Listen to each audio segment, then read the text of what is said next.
Hello, welcome to the Film Vomit Podcast, an extension of the Vomit series of podcasts. As always, we're your hosts, Mac Taylor and Cole Selby. And today, we're re-recording an episode because I lost my hard drive, as we talked about. As you'll see when I release the Texas Chainsaw Massacre 2 video, this one will come out first for pretty obvious reasons. But we had already recorded this.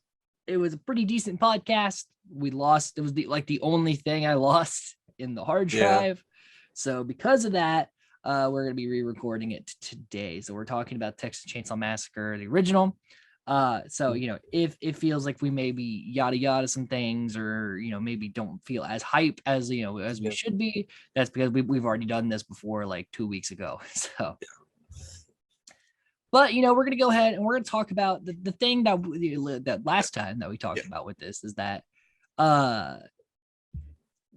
this movie it's a very important film.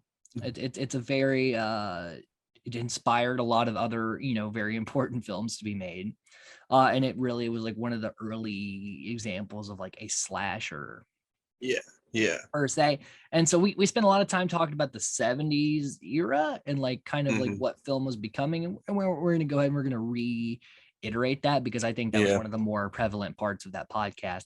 So in like the 60s, it was like the atomic age for horror. Like it was all about like science gone wrong, people trying to play God, and these giant monsters would typically cause the death of the person that created them. But then in the end, some hero would win. Like there would be some sort of like happy ending. So that like if you got scared, you could go home at night and be like, oh, well, at least that monster is dead and there's no danger to be had. And really, as we headed into the 70s with horror, that changed. Because this movie does not really have a happy ending. The monster isn't vanquished. All is not okay. The guy doesn't get the girl. It's very bleak and realistic of how actual trauma would have happened to someone who survived an incident like this. Because you don't just go through something like this and then move on with your life like normal. This is when you see like chainsawed body parts and crazy hitchhikers and a guy wearing a face over his face. You don't just go to the grocery store on Monday. Like it's not, it's shit changes. But that's the thing that 70s horror really did, is it went as realistic as it possibly could, as far as like just like very disturbing and gruesome things. And also like typically at the ending, either like everybody died or like the killer got away, or there wasn't a whole lot of like, all right, well, the monster's dead, you can all go home and sleep. Like it was not like that anymore. And like the biggest point of like these types of movies made around this time was making it seem like it could actually happen, and like it could be in your backyard. Like and they did really well with that, honestly. Especially keeping things vague enough, it could like just making like having just a very goddamn, sorry, I can't find my words. Like keeping things similar enough to where people can like relate to it, but it's not like a specific area. Well, like even like we talked about, like with the 50s and the 60s, like with sci-fi horror, it was always like in outer space or like on another planet or in a foreign country. Like, but this was like horror hits home. And it's not a giant radioactive crab or aliens or zombies. Like it's just people that live relatively close to you, that kill people. It's and again, like we talked about in the first podcast as well, is that because the 60s was all about like this hippie culture, like the whole like free love and like people that grew up as kids and like the Leave It to Beaver like 50s era are now trying to like find their own identities and like not really go with like the get married, have a family, the everything. So they're kind of just out in the world making really like dumb, hasty decisions just because they're trying to find themselves.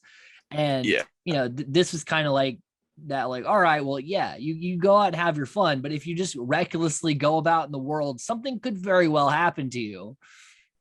Just like this, these kids are just out riding around, but they have no fear of anything. Yeah, and they stumble into something they should have been very wary of.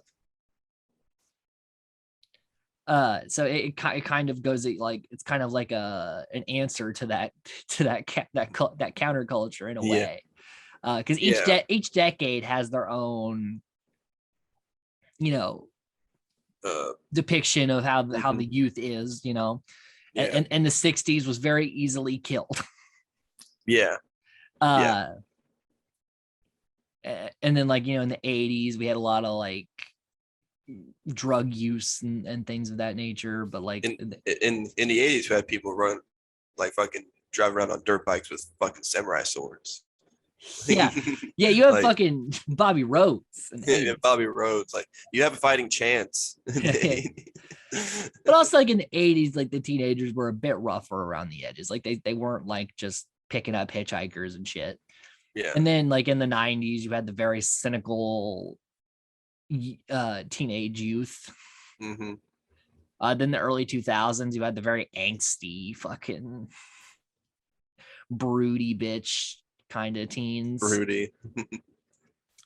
And the 2010s, which I guess is our demographic, it's like hard to describe kind of how we're meant to be portrayed. Like we all have because the 90s, it was all about like stagnant radicalism in a way, which was also kind of the 70s culture as well, but just in a different light. Whereas like the people in the 90s, like they always had these big ideas, but they never really did anything. It was kind of like the slacker generation in a way.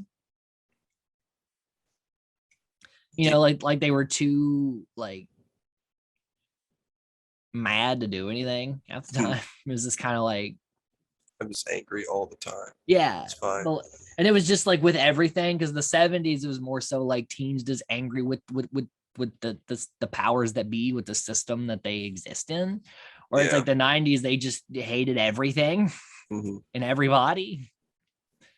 But yeah, that's a little bit off topic, but there always is like a time period that that a movie can exist in, which could play into what it is. And Texas Chainsaw Massacre is definitely a product of the 70s. But nevertheless, we're going to dive into them, and we're not going to spend as much time talking about the plot as we are just like relevant details or things like that. So we have like the grim opening, which again sets up like things are not going to go well for these teens. Most of them are going to die. And even the ones that get out, it's not going to be cool. And then we see, we hear about like graves being robbed, and then we see a displayed, posed body. Wow. Yeah, it's a very bleak open. And then we meet our teens, Jerry, Kirk, Pam, Sally, and Franklin. Who are going to make sure that Sally and Franklin's grandfather is still in the ground and not dug up with all these grave robbings. Yes. But also they have like no plans. They're just like riding around. I feel like this was just mostly just used as an excuse to be like, hey, I want to go drive somewhere, and I guess I'll just check this, because I feel like this is like something you could just call and have someone check for you. Say, hey, was this grave dug up? No. Yeah. Okay. But they kind of they're in that they want to get out and see the world. So they're going to road trip a little bit. Yeah. So like taking the excuse, like I mean, I guess any excuse to go on a trip is a good one. It's just this one, it was a bad idea, obviously. For all of them.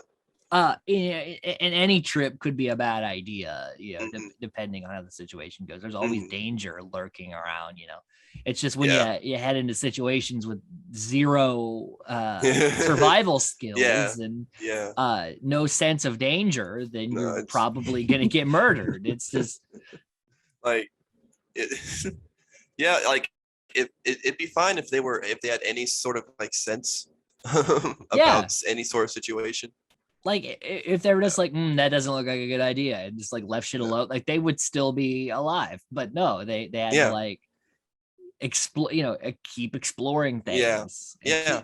keep looking for answers, and you don't And always want all yeah. the answers. And they had to just you had to keep going into houses that you were not invited into. Exactly.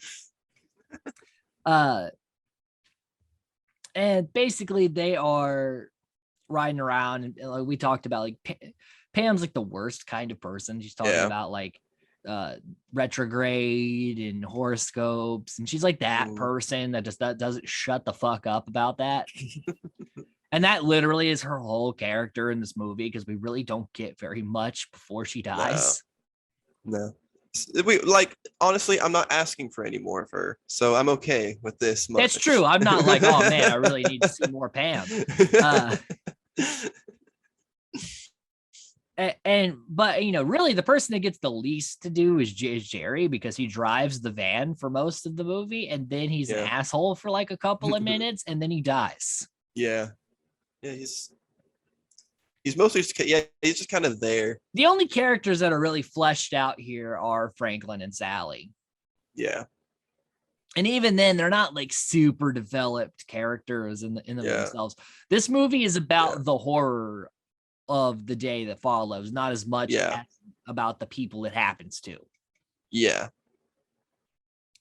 So they see a hitchhiker on the side of the road, and he's got blood on his face. Don't pick this guy up. You really just shouldn't pick up hitchhikers. No, you shouldn't. It's not, which after this movie came out, the amount of hitchhiker crimes went down significantly.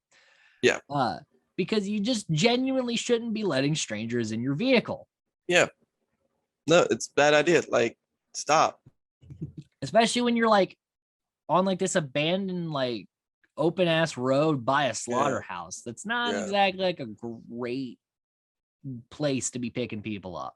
No. And it'd be different if like the guy, but again, you really just shouldn't do it. But if the guy's like super friendly and like, but like he seems off immediately. Yeah. You don't even have an excuse to be like, he seemed okay. No, he doesn't even, nothing about him seems okay. Exactly.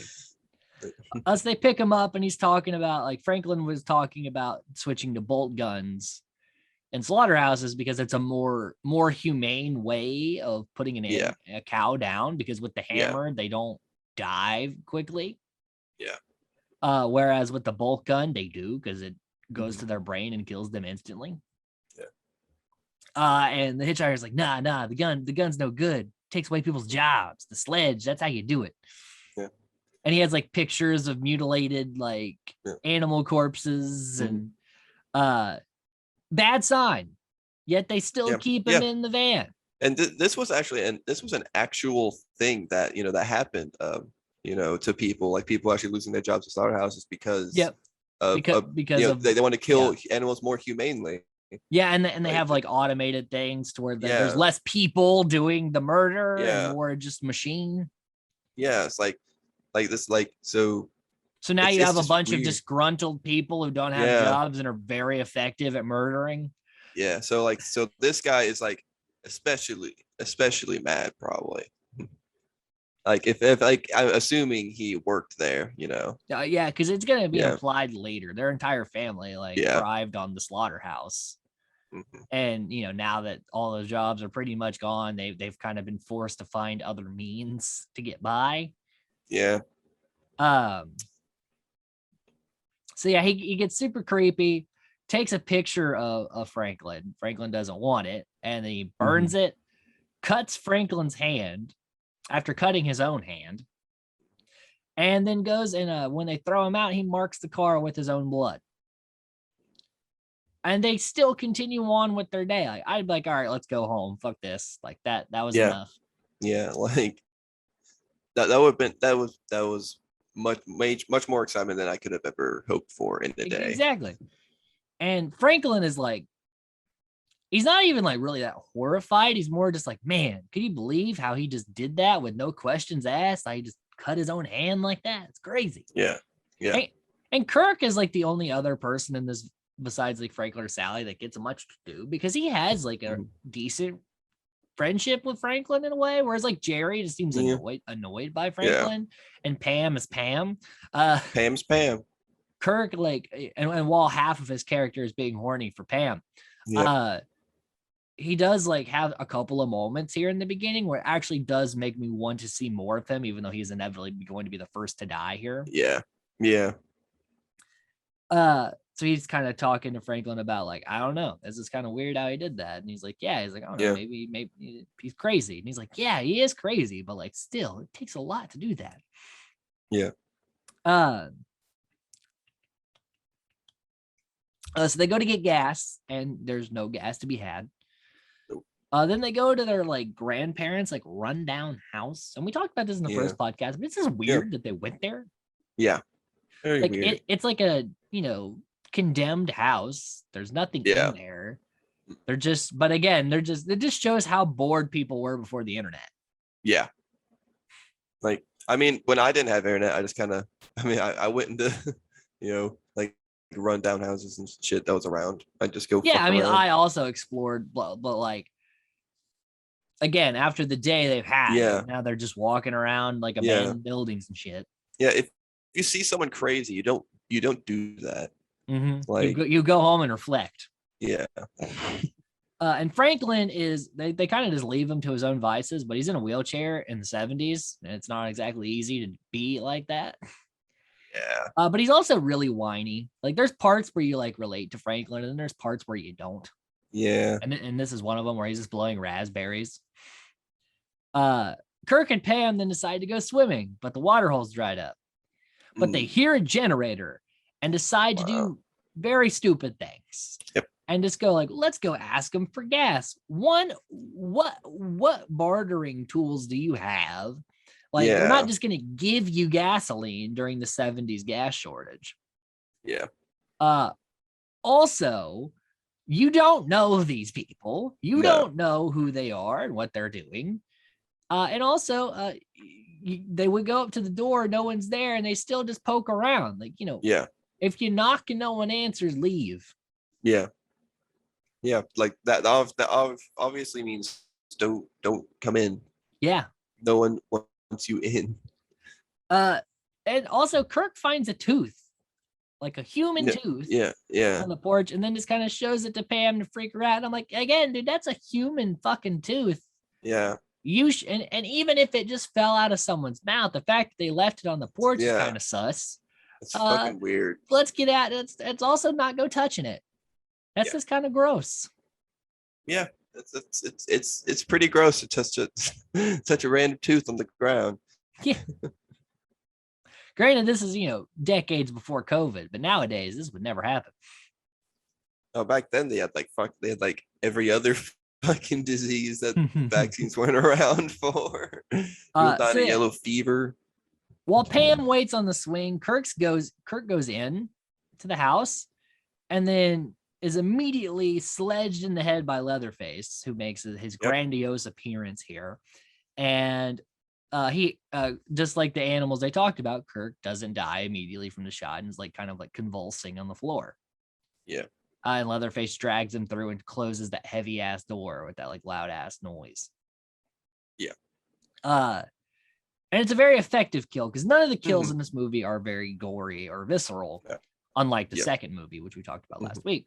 But they are very effective because it leaves a lot to your imagination, but you can fill in the blanks. Like it goes right before the kill, and then maybe like cutting down, so you like just like you see. And also, there's no soundtrack. There's just like animal noises and shit, and it's just very effective. Yeah. So Pam then decides, like, well, it's been a while since he's been in there. I should probably go in there too. So she gets up and starts walking toward the house, and they have that beautiful swing shot where the camera goes like up and then followed, like tracks her to the house, which is a very great. It's too good of a shot to have in a movie this cheap. Yeah. But yeah, Pam goes in, just starts looking around, and again, no one answered the door. This is not No. your house. No. And she finds a room just full of like animal bones and feathers and shit. Yeah. Which is part of the reason why this house smelled so bad when they were shooting. Yeah. But and then she's immediately grabbed by Leatherface, who drags Mm-hmm. her to his meat room. Yeah. Hangs her on a hook and begins chainsawing up Kirk's body. Yeah. And again, very effective. Like when she gets put on the hook, because you don't see her like go into the hook, you just see like her on it. Yeah, and like her reaction. Yeah. Stuff. And like all these kills, since there is no soundtrack, they really do rely heavily on the sound, design of everything too. Like that hook, that hook going in, that noise was really effective. And then Leatherface is like looking out the window, like, where the hell are these teenagers coming from? It's like, we haven't really talked about it a lot here, but the character of Leatherface here is that of like a mentally challenged brute.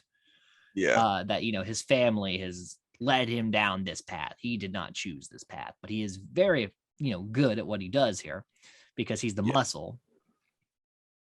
But he's genuinely just like scared. Like people just keep running in his house, and the only reaction he has to fear is murder. I mean, people keep just breaking in, and he's like, why does all these people just keep showing up in my house? Yeah, like he doesn't know what to do. Like they knocked, you didn't answer, they came in anyway, you killed them. Really, in the eye of the law, especially Texas law, this is fine. Yeah, I mean, they asked for it when they went in unannounced and unwanted. Like, so then back at the van, Jerry's like making fun of Franklin and like pissing Sally off, and then he just dips. Like, what a dick. And then he goes in the house, walks great in, idea, finds his way to the basement. Pam's corpse, like almost dead corpse, pops out of the freezer, and then he is sledged to death by Leatherface. So that is now 3 people that have just popped up in his house. Yep. Again, just stop going into people's houses. Yeah, stop going in there. So Franklin's like, yeah, let's just get the fuck out of here. And I'm like, yep, it's what you should have done a long time ago. And Sally's like, no, we're just going to go look for him. We're going to wait till it's dark. And now we're just going to go looking around the woods, which is a horrible idea. Yeah. So she's pushing a wheelchair-bound man around the woods, which is not great. Nope. And they have like one of the most effective shots for scares in the movie, which is when he's like, they hear like a low rumble of a chainsaw, but it's not super prevalent. Like you can't really tell what it is at first. Yeah. And then as soon as they turn around with the flashlight, there's Leatherface. Like, boom, there he is. Yeah. Chainsaws the shit out of Franklin and begins the long chase with Sally. Yep. And the only actual like chainsaw kill too.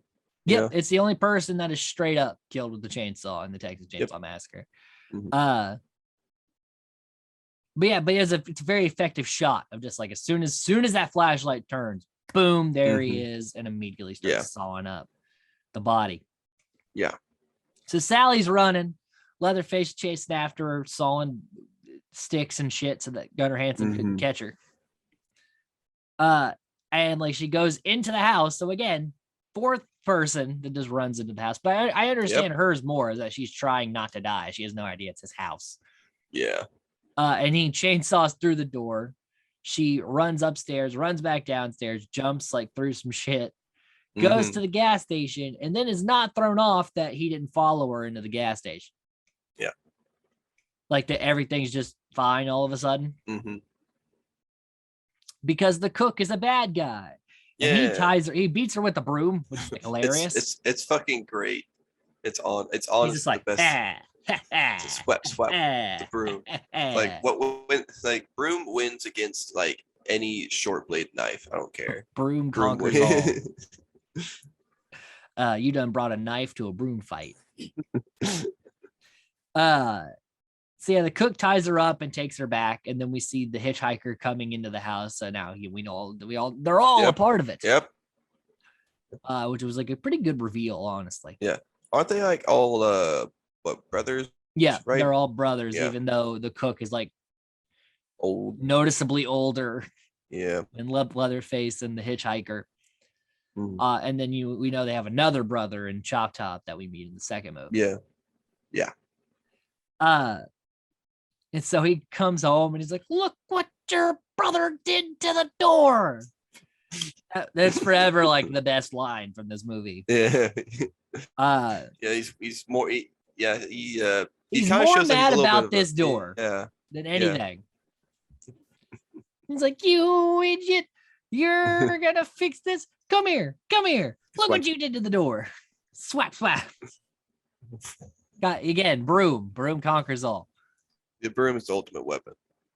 And meanwhile, the hitchhiker's kind of like tormenting the bound Sally. And then we get like the most infamous scene, which is the dinner scene, where they're all just kind of like, she's screaming, they're like mocking her. Yeah.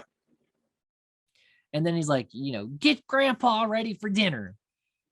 Mm. And he Leatherface cuts Sally's finger, and then we see that grandpa's not dead because he starts sucking the finger, doing that little I can't his little grandpa's little so it's like, ooh, I'm sucking on your it's so fucking weird. But it's very funny. Yeah. Where he's into it. That blood revived his ass. And he's like, Grandpa was the best at killing. Oh, they used to throw barbecues for Grandpa every year. He used to be able to kill with just one shot, one hit. It's all it took for old Grandpa. The cook just loves Grandpa and just will never pass an opportunity to talk about how good at killing Grandpa is. Yeah. But he can't. He's like almost dead. Yeah. So he can't swing a hammer. Yeah. Yeah. So he basically looks dead. The only reason why we know he's not dead is because he fucking moved a little bit. Yeah, he sucked her finger and then sucked her finger and did a little dance. That's all. Like other than that, he looks dead. He can't really do anything. I'm surprised he can like breathe on his own. So the cook gets fed up and just hits her with the hammer. Yeah. And then she flees and jumps out a window. Mm-hmm. And then is chased by the hitchhiker and Leatherface. The hitchhiker is like cutting her back with a razor, and then just gets hit by a semi. Mm-hmm. So he's fucking dead. Yeah, and a very visceral, like kind of splat too. Like it was like I mean, yeah, it did look like a dummy, but it was effective. But still, for the budget that they had and for the time period they made this movie, and it's a pretty good shot. Yeah, good. And then Leatherface chases Sally and the truck driver, but the truck driver grabs a wrench and just yeets it in Leatherface's face. And then he falls and chainsaws his own leg, which almost actually sawed Gunnar Hansen's leg because he had that metal plate on his leg and it heated up and it burned the shit out of him. Yeah. Independent film. Then that truck driver just leaves. Yeah. And another truck pulls up. Sally hops in it and gets away while Leatherface does the very infamous chainsaw dance while Sally is laughing, covered in blood. Yeah. Hysterical because this has been a very traumatic event. Yes. And also she got hit in the head with a hammer. Yeah. That tends to fuck with some people. Yeah, that would suck. Like a lot. So that was Texas Chainsaw Massacre. We're gonna do some trivia, not as much as we did in the first podcast, but we're gonna talk about some trivia, and then we're gonna put this one to bed, and then we're gonna set up for Texas Chainsaw Massacre 3, technically, even though this will come, but Texas Chainsaw Massacre 2 will come after this and also set that up. But that is what we're doing tomorrow as of recording this podcast. So it's fresh in our minds. So there was no AC in the house or the van. And this is July, Texas.